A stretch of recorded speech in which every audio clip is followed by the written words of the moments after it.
2021년 11월 14일 일요일입니다. 이번 한 주일 동안 제8과 생명을 선택하라를 함께 나누게 된 저는 오클라호마 교회를 섬기고 있는 전상훈입니다. 기도하시고 이 시간을 시작하겠습니다. 사랑이 많으신 아버지 하나님, 이번 한 주도 우리의 생애 가운데 허락하셔서 하늘과 교통하고 이 땅에서 주께서 원하시는 일들이 무엇인지를 살피며 하나님 안에 살아갈 수 있는 기쁨을 허락하셔서 감사합니다.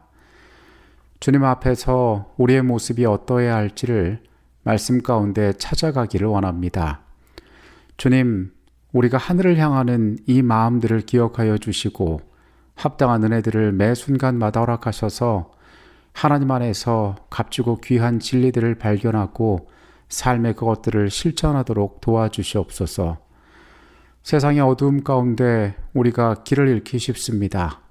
주님, 말씀 가운데 진리 가운데에 우리의 갈 길을 찾기를 원하오니 하나님 매 순간 우리로 알게 하여 주시옵소서.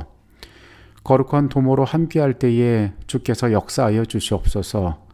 주님께서 보여주시는 길들 가운데에서 우리의 삶이 기쁨을 찾기를 원하오니 하나님, 이 시간 하늘과 만나는 귀한 시간 되도록 그렇게 역사하여 주시옵소서. 거룩하신 예수 그리스도의 이름으로 기도합니다. 아멘. 고대 중국에서 전해져 내려오는 이야기입니다. 황제였던 중국의 한 무제는 불로장생에 집착이 강한 인물이었다라고 전해집니다. 여러 노력 가운데 한 번은 그가 복숭아 30개를 받게 되었는데 그 30개 가운데에는 하나만 먹어도 1000년을 살 수 있다라는 반도라고 불리는 복숭아가 3개가 섞여 있었다고 합니다. 그런데 한 무제가 이 복숭아를 받아들기 전에 그 복숭아를 운반하던 신하였던 동방삭도 이 내용을 알고 복숭아를 황제에게 옮기는 과정에서 이 3개의 반도 복숭아를 훔쳐먹게 됩니다. 결론적으로 한 무제는 70세에 죽었고 그 복숭아를 훔쳐먹었던 신하인 동방삭은 3000년을 살았다고 합니다. 물론 여기 나타난 이 이야기는 역사적인 사실이 아니라 전설처럼 전해져 오는 이야기입니다. 여기 나오는 복숭아 가운데 반도라고 하는 이 신비하고 특이한 힘을 가진 복숭아는 오늘날의 복숭아 가운데 천도 복숭아를 말하는 것인데 기존의 복숭아와는 달리 표면에 털이 없고 매끈하며 맛과 향이 독특한 복숭아를 말하고 있습니다. 이 천도 복숭아가 처음에 생산된 것은 돌연변이었던 복숭아를 재배하는 과정에서 생겨나게 되었다라고 합니다. 요즘에야 매우 특이하다고 이야기할 수 없는 과일이 되었지만은 과거에는 복숭아 가운데 매우 귀하게 볼 수 있는 물건이라 사람들에게 그렇게 신비롭게 여겨진 듯합니다. 우리가 잘 알고 있는 중국의 또 다른 이야기인 서유기에서도 석화산에 살던 원숭이인 손오공이 천상에서 천도복숭아를 훔쳐먹고 불사의 몸을 얻게 되었다는 이야기가 나와 있습니다. 사람의 손이 닿기 어려운, 사람의 손이 구하기 어려운 무언가 특별한 것을 통해서 인간의 운명이 자신이 해결할 수 없는 영원한 시간을 선물 받을 수 있으리라는 기대가 사람들의 마음속에 어렴풋이 있어 왔던 것 같습니다. 성경 창세기는 세상의 창조 기사로 시작되고 그리고 인간의 범죄하기 이전까지의 그 짧은 사이 동안에 하늘에서의 삶이 어떠했는지를 이야기하고 있습니다. 그 짧고도 대단히 제한된 정보들을 통하여 우리는 에덴이란 곳에서 인류의 삶이 어떠했으며 하나님과 어떤 관계를 누렸고 그리고 그들이 어떻게 영원이라는 시간을 살아갈 수 있었는지에 대해서 볼 수 있습니다.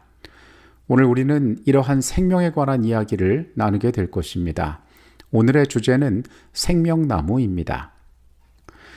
이 세상에서 스스로의 운명을 창조하거나 만든 사람은 아무도 없습니다. 최초의 인류였던 아담과 하와도 마찬가지였습니다. 이 땅의 모든 피조물들이 그러했던 것처럼 그들 또한 하나님으로부터 창조함을 받겠다고 그들 자신이 선택한 존재들이 아니었습니다. 돌멩이처럼 존재하기만 하는 사물이나 아메바처럼 존재에 더해 생명을 갖고 있는 것과는 달리 인간의 창조는 그렇게 단순하지 않았는데 그것은 하나님의 형상을 담도록 창조되었고 이성적인 자유의지를 가진 존재로 만들어졌기 때문입니다. 하지만 이 모든 고귀한 과정 가운데서도 우리는 우리 스스로 하나님의 형상을 닮은 자유의지를 가진 존재들로 창조되고자 선택하지도 않았다는 사실입니다. 그런데 이 모든 것이 수동적으로 인류에게 일어난 일이지만은 하나님께서 우리에게 허락하시는 선택이 존재합니다. 그것은 바로 하나님 안에서 영혼을 가진 존재들로 우리가 남아있기로 선택하는 것입니다. 이 선택은 예수께서 십자가에서 돌아가심으로 우리에게 가능하여진 선택입니다. 창세기 2장의 말씀을 봅니다. 여호와 하나님이 동방의 에덴에 동산을 창설하시고 그 지으신 사람을 거기 두시니라. 여호와 하나님이 그 땅에서 보기에 아름답고 먹기에 좋은 나무가 나게 하시니 동산 가운데에는 생명나무와 선악을 알게 하는 나무도 있더라. 여호와 하나님이 그 사람을 이끌어 에덴 동산에 두어 그것을 경작하며 지키게 하시고 여호와 하나님이 그 사람에게 명하여 이르시되 동산 각종 나무의 열매는 내가 임의로 먹되 선악을 알게 하는 나무의 열매는 먹지 말라. 내가 먹는 날에는 반드시 죽으리라 하시니라. 창세기 2장은 인류를 창조하시고 에덴이라는 그들이 거처하는 땅에서 어떻게 살아갈지 명령하시는 하나님께서 지시하시는 내용들이 나옵니다. 그 아름다운 땅에서 생명나무를 먹으며 그것을 경작하며 살아가는 인류에게 선악을 알게 하는 나무는 먹지 말라라고 엄숙하게 말씀하십니다. 모든 것이 허락되고 그것들만이 금하여졌던 것입니다. 그러나 우리가 아는 것처럼 인간은 금단의 열매에 손을 대었고 그것을 통하여 사망이 그들 가운데 이르게 되었습니다. 그 사건 이후에 창세기 3장 22절 23절에 하나님께서는 이러한 결정을 내리십니다. 여호와 하나님이 이르시되 보라 이 사람이 선악을 아는 일에 우리 중 하나같이 되었으니 그가 그의 손을 들어 생명나무 열매도 따먹고 영생할까 하노라 하시고 여호와 하나님이 에덴 동산에서 그를 내보내어 그의 근원이 된 땅을 갈게 하시니라. 죄로 인하여 인간은 선악을 알게 되었고 그리고 영생할 수 없는 존재가 되었습니다. 영혼을 잃어버려야 하는 존재가 되었던 것입니다. 그리고 그들은 그곳을 상실하게 되었습니다. 영생하는 생명나무를 더 이상 먹어서는 안 되는 운명이 된 것입니다. 각시대 대쟁투 532페이지, 533페이지에는 이렇게 말하고 있습니다. 에덴 동산의 중앙에는 생명나무가 자라고 있었는데 그 열매는 생명을 영원히 지속시키는 능력이 있었다. 만일 아담이 하나님께 계속해서 순종하였을 것 같으면 그는 끊임없이 자유롭게 그 나무에 접근하여 영원히 살게 되었을 것이다. 그러나 그가 죄를 범하자 그는 생명나무에 나아갈 길이 끊어져 죽음에 굴복하게 되었다. 너는 흙이니 흙으로 돌아갈 것이니라는 하나님의 선고는 완전한 생명의 파멸을 알려준다. 처음 우리의 조상들이 에덴을 잃어버렸다는 것은 생명나무로부터 멀어졌다라는 것을 의미합니다. 그들이 하나님과 함께 영원한 시간을 누릴 수 있었던 특권을 상실하는 것이 생명나무로부터 멀어지는 경험이었습니다. 성경은 시작부터 우리에게 오직 두 가지의 선택만을 제시하고 있습니다. 우리가 본래 처음 누렸던 창조 직후에 하나님과 함께 존재했던 영원한 생명을 누리던가 혹은 우리가 처음 오기 전에 아무것도 아니었던 상태, 즉 죽음을 통하여 무의 상태로 돌아가는 것입니다. 영원한 생명을 준다고 기록된 생명나무가 성경의 첫 번째 책에 등장했다가 이 성경의 마지막 책에 다시 등장하고 있는 사실은 매우 흥미롭습니다. 성경의 마지막 책인 요한계시록에는 이 생명나무에 관한 언급들이 나타나 있습니다. 계시록 2장입니다. 귀 있는 자는 성령이 교회들에게 하시는 말씀을 들을지어다. 이 길은 그에게는 내가 하나님의 낙원에 있는 생명나무의 열매를 주어 먹게 하리라. 요한계시록 22장 2절과 14절입니다. 강 좌우에 생명나무가 있어 12가지 열매를 맺되 달마다 그 열매를 맺고 그 나무 잎사귀들은 만국을 치료하기 위하여 있더라. 자기 두루마기를 빠는 자들은 복이 있으니 이는 그들의 생명나무에 나아가며 문들을 통하여 성에 들어갈 권세를 받으려 함이로다. 계시록에도 나타나고 있는 이 생명나무에 대한 메시지는 우리에게 어떠한 이야기들을 전해주고 있을까요? 그것은 우리가 원래 생명나무에 접근할 수 있는 권한을 가지고 있었지만은 죄로 인하여 그것을 상실하게 되었음을 이야기하고 있습니다. 우리가 죄로 인하여 생명으로부터 멀어졌지만 예수님을 통하여 이루어진 구원의 계획에 따라 마침내 죄의 문제가 완전하게 해결되면 생명을 선택한 구원받은 자들에게는 처음 아담에게 허락되었던, 그리고 처음 하나님께서 사람에게 계획하셨던 바와 같이 생명나무에 접근할 권한이 다시 주어지게 되는 것입니다.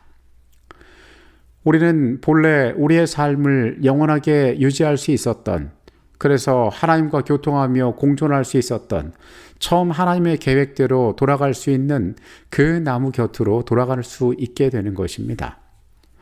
주께서 우리에게 그렇게 생명의 길로 갈 수 있는 일들을 준비하시고 그 과정이 가능할 수 있도록 길을 열어주셨음을 우리가 깨달을 필요가 있는 것입니다. 태어나는 것을 선택할 수 없었습니다. 창조는 앞서 이야기한 것처럼 우리의 선택 가운데 이뤄진 것이 아니었습니다. 그러나 예수께서 우리 가운데 또 다른 선택을 가능케 하셨으니 그것은 우리가 다시 영생하기로 선택하는 것입니다.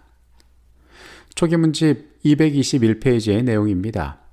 하나님께서는 생명의 길과 사망의 길을 제시하신다. 인간은 그것을 자유롭게 선택할 수 있다. 많은 사람들이 생명을 원하나 아직도 계속하여 넓은 길을 걷고 있다. 그들은 하나님께서 자기들을 위하여 당신의 아들을 내어주심으로써 크신 자비와 긍휼을 베풀어 주셨음에도 불구하고 그의 정부를 반역하기로 선택하였다. 그토록 값진 대가를 치른 구원을 받아들이지 않기로 선택한 자들은 형벌을 면치 못할 것이다. 오늘 우리는 우리의 생애 가운데 주어진 기회들을 조금 색다른 관점에서 바라보게 됩니다. 예수께서 우리에게 베푸신 구원은 우리가 죄로 인하여 멀어져 버리고 상실해 버린 생명나무 곁에 살아가는 특권을 회복시키기 위한 것이었음을 알게 됩니다. 하나님께서 인류를 사랑하셔서 예수 그리스도의 구속을 통하여 우리에게 선택이 가능하도록 길을 열어주셨음을 다시 한번 확인하게 됩니다. 우리의 생애는 어떠한 선택들을 하고 있습니까? 어떠한 길들을 준비하고 있습니까?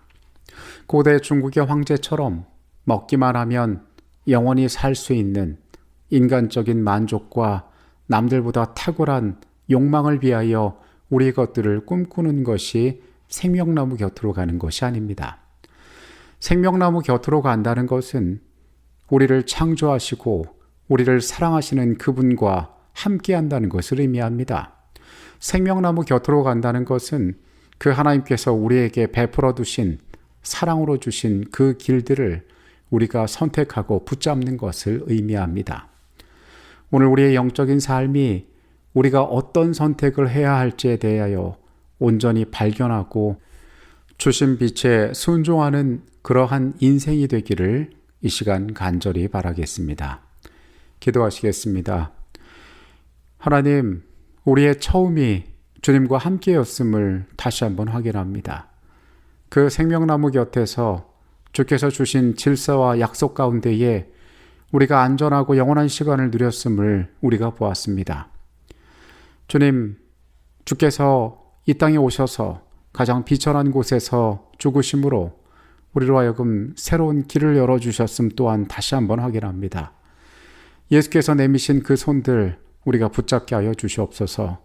주님 곁으로 우리를 부르기 원하셨던, 그래서 그 선택이 가능케 하셨던 예수 그리스도의 친절을 우리의 삶이 잊지 않도록 하여 주시옵소서.